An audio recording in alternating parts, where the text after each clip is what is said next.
It's been a minute since I've been able to check back in with my home country, and not for a lack of trying. It just hasn't been a lot to report lately, but we got a backlog a little bit here. And a big meeting today in the House of Commons, and it shows that Justin Trudeau really has no plan. Like, okay, Biden doesn't have a plan when it comes to COVID and really pretty much anything, but Justin Trudeau takes that and says, hold my beer, because the motherfucker can't even vaccinate people. Listen, they're losing vaccinations coming across the border. They aren't going to have enough.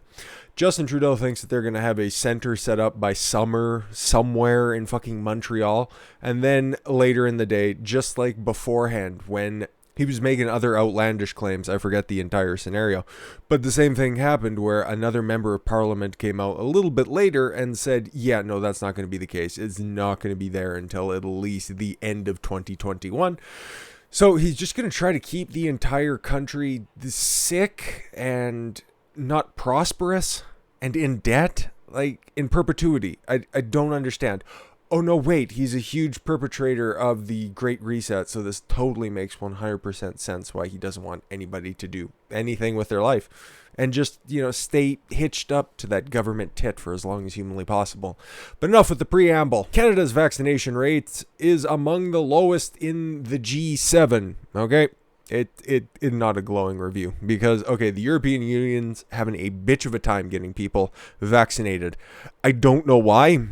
They're pretty bad at it. Germany, France, they're pretty terrible. But the UK, just leaving the European Union, they are far and away a whole lot better at it. And the United States is actually doing the best job when it comes to things. It's amazing what happens when you had a administration previously in place who actually had a plan, even though you were telling everybody they don't have a plan, taking over their plan and just saying there's not a whole lot much better we can be doing.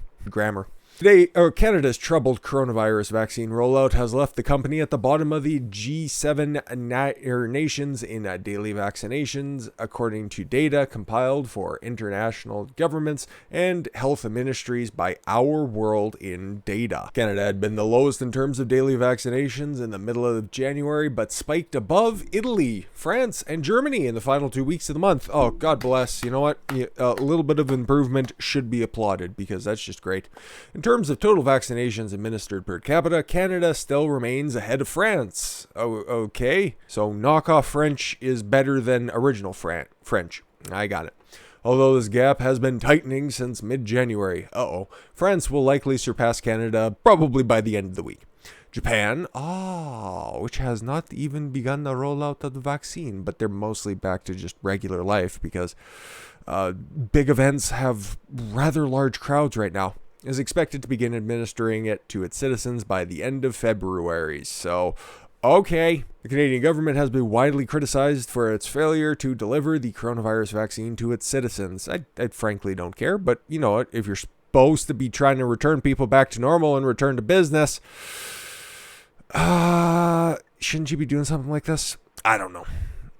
While countries like the United States and the United Kingdom have vaccinated roughly 10 and 15% of their respective populations, Canada has vaccinated less than 3% of their citizens. Holy fuck. The vaccine rollout has been blamed on anybody except for themselves. And they aren't importing enough. But that's the Liberal government for you. Just go ahead and enrich yourself. And speaking of which, one of Justin Trudeau's many ethics violations and many scandals that go woefully undercovered by CBC, CTV, the entire cabal of mainstream media here in Canada, was the SNC-Lavalin construction scandal in, what was that, last year? 2019. I think it was 2019. Huge thing. Bunch of ministers quit or resigned to fall on the sword, so Pretty Boy didn't have to. Like, I don't know, does he think that little chin scruff makes him look a little bit tougher? I think that slight frame kind of gives away his actual position. But yeah, back to the SNC-Lavalin thing. At the end of the day, there was a bunch of sketchy government contracts that they were getting, which the new incoming Attorney General wanted to take a look at. Trudeau said, no, don't do that. She said, okay, I'm going to go ahead and look into them. She had to resign because a bunch of people fucking went mental. And when she didn't want to resign, Trudeau fired her from her position. She was the first partially native attorney general, female. So at the same time, he hired the first female attorney general that was partially native. And he also fired the first attorney general that was female and partially native. So I guess that's how you'd spin it. So yeah, it's a corrupt enterprise, and that went on for a very long time and then just kind of fizzled out because nobody goes after Justin Trudeau, okay? He's might as well be fucking king of Canada. Like, there's legitimate complaints that just go unreported because he has a nice smile and a good speaking voice. I don't know, something like that. Anyways, that's the backstory. And this corrupt entity is getting more taxpayer money. $150 million to be precise in pandemic aid contract. Oh, okay. SNC-Lavalin has been fined $280 million. Oh, okay. So they've been fined by the government $280 million, and then they were just given $150 million. So at the end of the day, they would have only paid $130 million of their $280 million fine. And I'm sure that'll be reduced and renegotiated at some point, and nobody cares. Nobody cares. Nobody cares. I feel like I'm taking crazy pills. SNC-Lavalin was given a pandemic relief contract worth $150 million. According to Blacklock's reporter, SNC-Lavalin made headlines in 2019 after it was found that Prime Minister Justin Trudeau, here's the official line. I just gave you a little bit of history on it as best as I could recant. Inappropriately influenced then Minister of Justice and Attorney General Jody Wilson-Raybould to intervene in an ongoing criminal case against the engineering giant. A contract to support the government's COVID-19 response was awarded to SNC-Lavalin on April 8, 2020 to design and deliver mobile health units. Of course.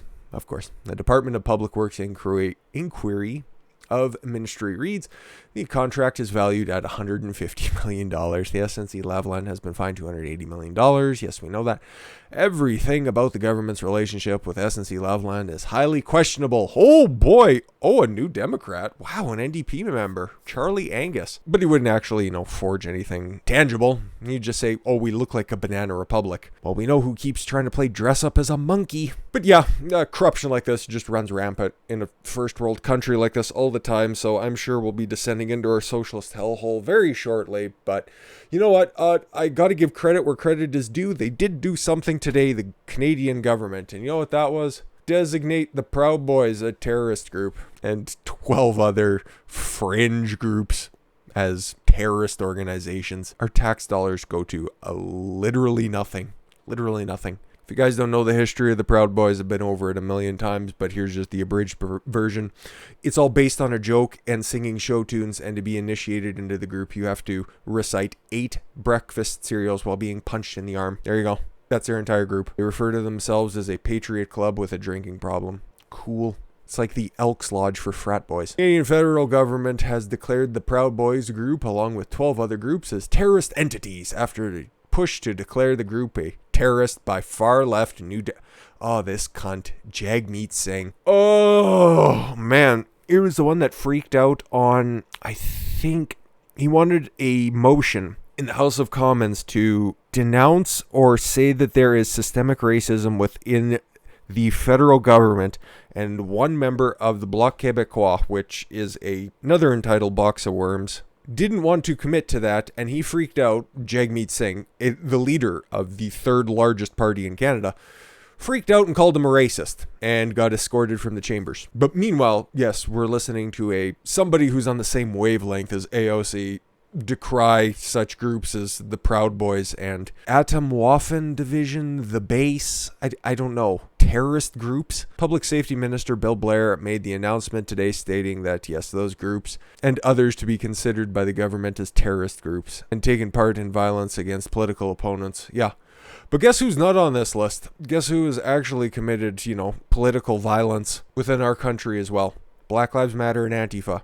They're allowed to fucking meet up, knock over statues, break windows, set fires, do whatever the fuck they want in whatever big city they care to congregate in. They will go through just unaccosted by anybody. But at the same time, if a bunch of guys in fucking polo shirts want to hang out, drink a beer, and wave little patriotic flags, those are terrorists. But not the guys who will crack you over the head with a fucking bike lock. Thanks again, federal government. You guys are really doing the Lord's work up here. Fuck them and fuck their globalism. But yeah, there you go. 3 concise videos here today. Various different topics. All of which are rather terrible, but all of which will get woefully underreported. Hope you appreciate that. Thank you all very much for the gift of your time. I've been Don Consuelo. I want you to follow your gut and get after it. Take care, everyone.